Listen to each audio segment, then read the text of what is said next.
Hello, my brother. I'm going to talk to you about one key thing that I found that really changed my life, and that's beliefs. Now, what does this mean, beliefs?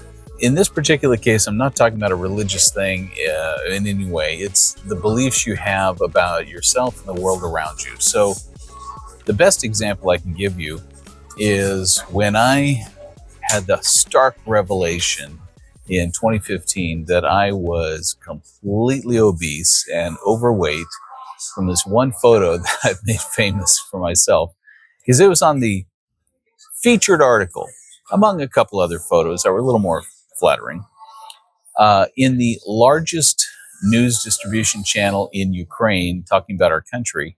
And I looked at it and go, do I really look like that? And I was shocked into realization, especially as a men's coach. I go, how can I be an example to guys if I look like Homer Simpson? I have to wear shirts like a muumuu.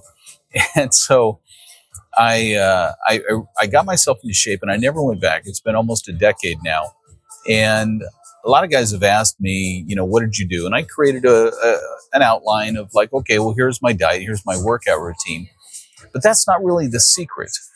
So one of the things I thought for a long time was maybe it's because I saw that harsh reality, and I just made a stark decision that I'm going to change now, and I'm going to become a different man. I have to. I'm obligated, and that's certainly part of it. And I recommend that if there's a way for you to get motivation, leverage, they call it, on yourself, then it would be in the form of leveraging yourself to consider what happens if I stay on this course. What am I going to look like? And that's certainly a motivator. The Tony Robbins teaches that, to take the path you're on, and if you extrapolate it out another 5 years, what are you going to look like? And honestly, if I hadn't made a change, I went to doctors after this, and they said, you were probably within 5 years of a major incident in your life, meaning a stroke, a heart attack, or certainly crossing over into full diabetes. I was pre-diabetic. So that's a motivator. And the opposite side would be the positive. It's like, okay, well, what if you got to work, you disciplined yourself? How would you feel? And I recommend that leverage as well. But I realized the thing that really made the difference in the lifestyle that changed and moved me forward was this one thing. And I hadn't thought about it until just the last couple of years in sharing these stories, is that I changed my belief about who I was. So, for example, in this particular situation, I just believed I was now a bodybuilder. And honestly, I hadn't spent much time in the gym. I didn't have discipline. So fortunately, in the tribe, I knew guys who that was their specialty. One of the guys was actually a trainer on a military base in Texas for the base. And he would give guys their workout routines and whatnot. And so I learned from him how to get started from scratch. And that's a story I can tell you on another occasion. But the belief that I was now a bodybuilder, even when I still looked the same in the mirror and I was still extremely overweight, 250 pounds at only 5'8" is not a good number. But believing I was a bodybuilder, even when I was big, changed everything. Because think about this, if you know bodybuilders in your life, would you ever offer that guy a donut?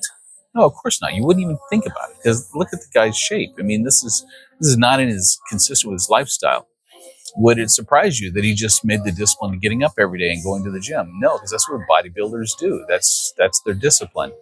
And so the belief that I was now a bodybuilder shaped everything, because then the difference is when you go to the gym, if you are just trying to get yourself up to have that willpower to change, I will change. I'm going to do something. I'm going to change all this stuff. The problem is you still believe you're a fat guy, but now you're just going to force yourself to be a fat guy at the gym. And what are you going to revert back to? The belief you have that you're a fat guy. So this is why people always end up settling back into their beliefs, is because that's who they believe they are. And it becomes not a state of comfort, but of beliefs. And what do fat guys do? They go to the gym for a while, and then they revert back. And that's what fat guys do. So for me, the belief that I was not a bodybuilder made it not even a tough decision to say in the morning I have oatmeal and protein drink, and that's it. And then I go to the gym because that's what you do. And then afterwards I have another protein drink. And in my diet schedule, I would just have nuts and apples throughout the day as a snack. And then I'd have one solid meal at night, which was just pure meat and grilled vegetables. And that was my diet. Of course, trying to drink 4 of those, water bottles of water every day throughout the day. And I get typically 2 of them done, if not 3, by the time I was done with my workout. One in the morning going, one during the workout, and then, starting the third one by the time I was done. So it wasn't hard to get 4 of those in during the day if I made that a priority. Why? Because that's what bodybuilders do. So if you apply this to other areas of your life, what else would you like to believe? You believe you're good with ladies? You believe you're fun to be around? You believe you can be entertaining? You believe that you crush it at work, that you're a great presenter? All of those beliefs bring with them an understanding of what you have that person does. You understand the habits of the person who would be the top salesperson. You understand the habits of the person who would, whatever else the belief is.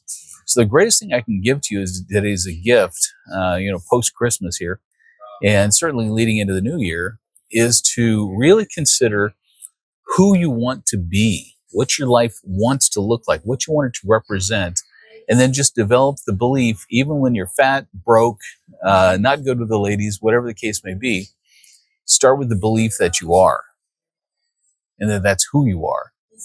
And your habits will come in alignment with your beliefs always.